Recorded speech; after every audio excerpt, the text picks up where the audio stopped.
El Consejo Nacional de la Magistratura le va a permitir 5 minutos para que usted haga una presentación libre, informando de sus credenciales académicas, hoja de vida o cualquier otra información que usted considere pertinente para su evaluación.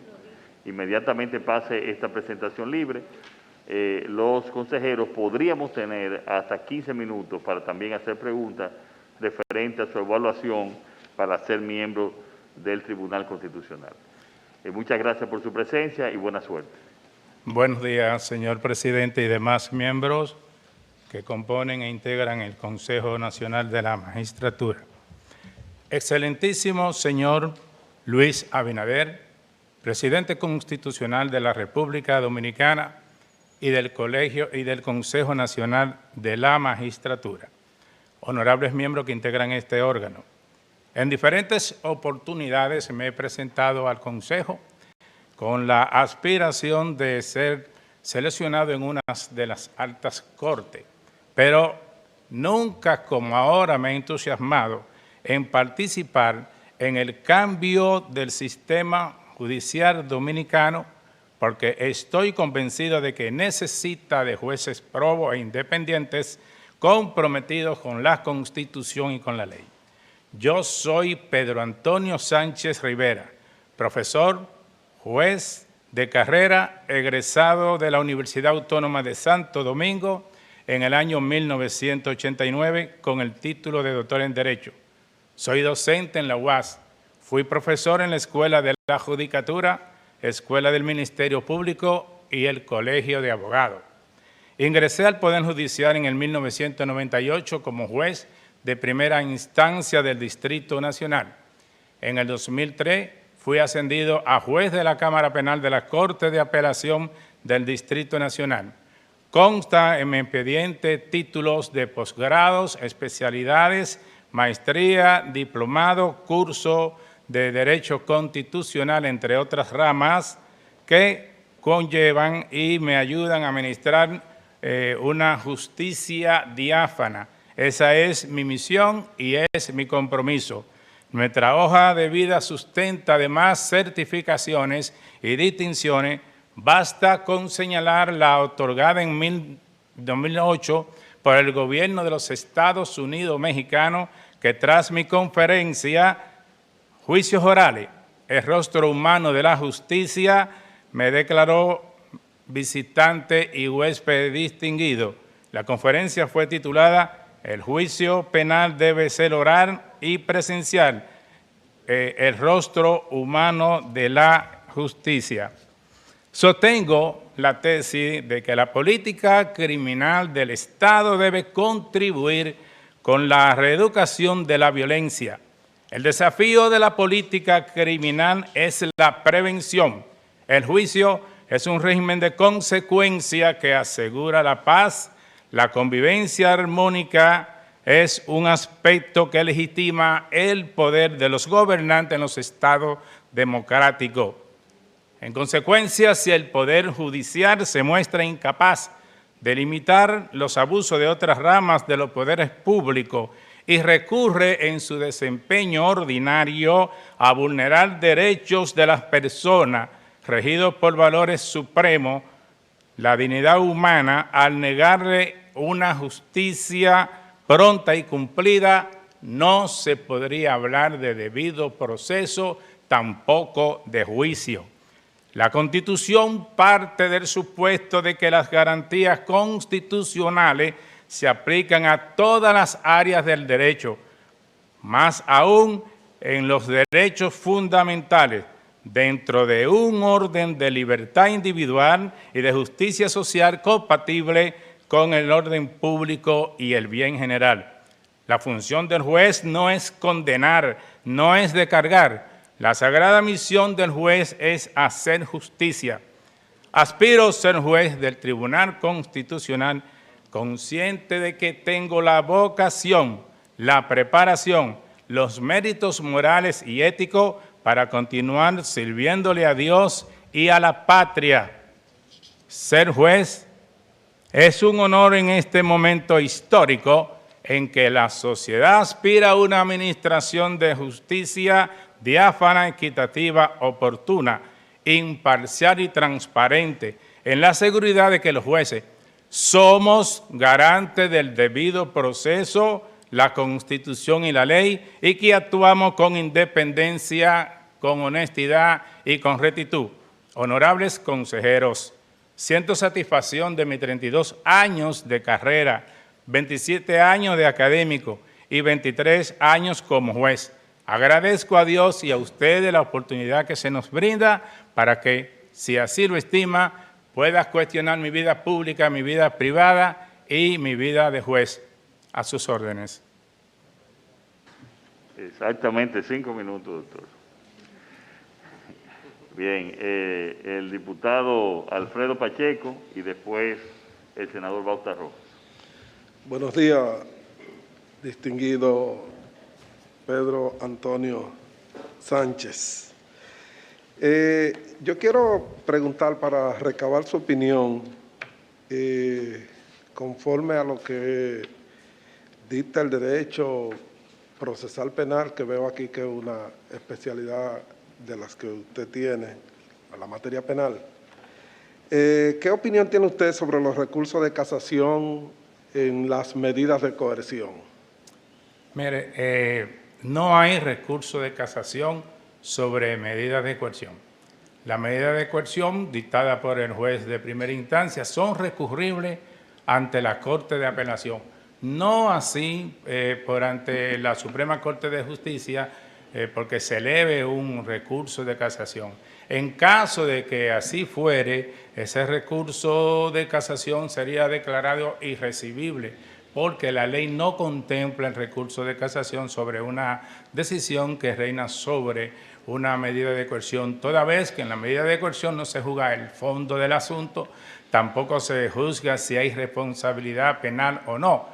La medida de coerción lo que busca es que el imputado, el encartado, el que está perseguido, no pueda excluirse del proceso. Entonces, no se debe discutir en la medida de coerción lo que corresponde al juicio, lo que corresponde cuando se conozca sobre lo que es las pruebas obtenidas por la parte en la audiencia preliminar para que ésta determine si llega a fondo o no. Pero la medida de coerción no tienen el recurso abierto de casación. Gracias. Muy bien, el senador Bauta Rojas. Buenos días, magistrado Sánchez Rivera. Buenos días. Escuchando su exposición,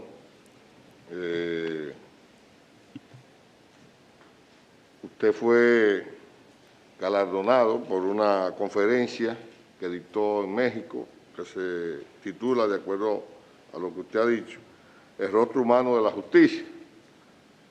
Entonces, yo le pregunto, en esta situación sanitaria que vive el mundo y el país, ¿no extraña usted el rostro del imputado, del testigo, del juez defensor, del fiscal, en fin, de los que participan en un juicio presencial? ¿Y cómo valora usted el manejo de la justicia a propósito de la pandemia con las audiencias virtuales? Gracias.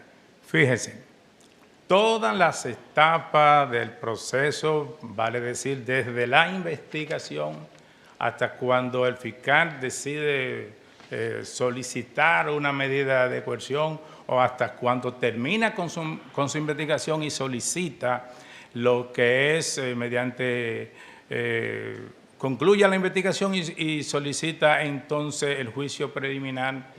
Toda esa fase es para llegar a un juicio y ese juicio debe ser oral, público, contradictorio. Lo establece la Constitución y lo establece el Código Procesal Penal. ¿Qué resulta? Ciertamente por la pandemia no es que se ha suspendido, sino que había que buscar una solución para no cerrar el sistema mismo, puesto que estamos en un estado de emergencia, y entonces se abrió como única alternativa el asunto que las audiencias comiencen a conocerse de manera virtual. Pero la esencia del derecho penal La ciencia del derecho penal es que el juicio sea oral, que sea público, que sea contradictorio, porque oral significa estar de frente el juez y el imputado y las demás partes que forman ese proceso. No es posible una garantía total conforme a lo que es el fin del juicio con las audiencias virtuales. Bueno, para otras áreas del derecho, como el derecho civil, que es un derecho que se rige por principio de dispositivo, que no es necesario la presencia de la parte, igual que el derecho comercial, el derecho administrativo, pues entonces no sería tan lesionante como el derecho penal. ¿Qué sabe el juez lo que está pasando contra esa persona que lo está viendo de manera virtual? Podría haber que se sienta asustado o amenazarlo de serlo, porque en la vista usted no ve más ninguna parte. Y luego la misma solemnidad que implica un derecho presencial, en cierta manera se rompe y tiene un protocolo, tiene una forma. Entonces, hasta tanto duró la pandemia, debió de buscarse entonces alternativa para ese juicio oral que permitiera no vulnerar, porque en cierta manera, como les digo, que el derecho penal es oral, no vulnerar de alguna manera si se está violando un derecho fundamental contra el imputado. ¿Por qué? Porque él tiene que presentarse ante su juez en persona. La tecnología no puede abarcar todo lo que se da en la continuidad del proceso. Entonces, es cara a cara que debe de conocerse los procesos. Eso entiendo yo. Buscar la alternativa en el lugar. Por ejemplo, los restaurantes buscaron alternativa. Usted tiene este % para recibir a la persona ahí. El tribunal que conoce de una audiencia penal también tiene que tener unos protocolos de comportamiento y de cómo no vulnerar en cierta manera ese derecho de que yo tengo que estar frente a mi juez natural. Eso creo, no sé si responde su inquietud, sí. senador. Muchas gracias. Gracias. Sí, gracias, doctor. Ahora tiene una pregunta el senador Eduardo Estrella, presidente del Senado. Gracias. Magistrado Sánchez Rivera, usted que viene del área penal, ¿considera que en caso de que un funcionario público incurra en actos antijurídicos que lesionan los derechos de los ciudadanos, debe responder patrimonialmente? Bueno, específicamente hay una ley que ha cambiado lo que es la forma probatoria de los delitos. Me refiero a la ley de lavado. Entonces, si el asunto de un funcionario tiene que ver con la situación de que no puede justificar lo que tiene, o que siendo funcionario haya incurrido en corrupción administrativa, obviamente que él tiene que responder sobre lo que son su patrimonio. Tiene que establecerse, porque lo que se está buscando es que es una falta cometida por un funcionario en el ejercicio de sus funciones que en el Código Penal está establecida desde el artículo 14 hasta el artículo 290. Esto tiene que ver con el peculado, la concusión, la colisión de funcionario y eso. Creo que sí, que él tiene que responder sobre lo que es su patrimonio. Y de hecho, en la Constitución se estableció lo que es la extensión de dominio, para que, no obstante que está siendo investigado y que está siendo juzgado de una manera, si se quiere, preventiva, entonces investigar sobre esos bienes que goza ese funcionario. Muchas gracias, magistrado. Bueno, muchísimas gracias, doctor. Perdón, el diputado Fadul tiene una pregunta. Discúlpeme. Gracias, señor presidente. Buenos días. Buenos días. El principio de dignidad humana se constituye como un mandato constitucional. Desde esa perspectiva, ¿cuál es el parecer suyo con relación a la eutanasia? Mire, en nuestro país todavía no está permitido. Aún el paciente, el doctor pueda determinar por el conocimiento que tiene que la muerte es inminente, ¿verdad? No puede. En otros países esa disposición es voluntaria. El paciente puede pedirle a su médico, mire, yo por los diagnósticos que se me ha dado y por la condición de mi salud, obviamente quizá, porque el médico ya se lo ha dicho, no pueda tener más tiempo de vida. En consecuencia, para evitar este sufrimiento y estos gastos en que la familia incurre, yo prefiero mejor que si no hay y ustedes están seguros de ese diagnóstico, disponer que usted ponga término en mi vida. En nuestro país, no. Porque primero, la misma Constitución establece que la persona desde la concepción hasta la muerte tiene derecho a la vida. No hay manera de que se pueda legislar que no choque con la Constitución, disponer la eutanasia, la facultad de que el médico no es que te mate de una vez, sino que ponga los procedimientos para acortar la vida y el propio paciente es el que decide darle al botón y ahí terminó todo. No existe la eutanasia porque nuestra Constitución, nuestras leyes, nuestras costumbres lo prohíbe de manera categórica. Y no contravienen eso, es el artículo con el principio de la dignidad humana, el paciente que tiene el derecho a la autodeterminación, ¿no contraviene esos derechos? Sí, cómo no. Mire que no. Todo el derecho constitucional y todo lo que tenemos como ley lleva a un solo asunto. ¿Cuál? El principio de la dignidad humana, que no es más que el principio de igualdad, el principio de libertad, no así el atentado contra la vida misma.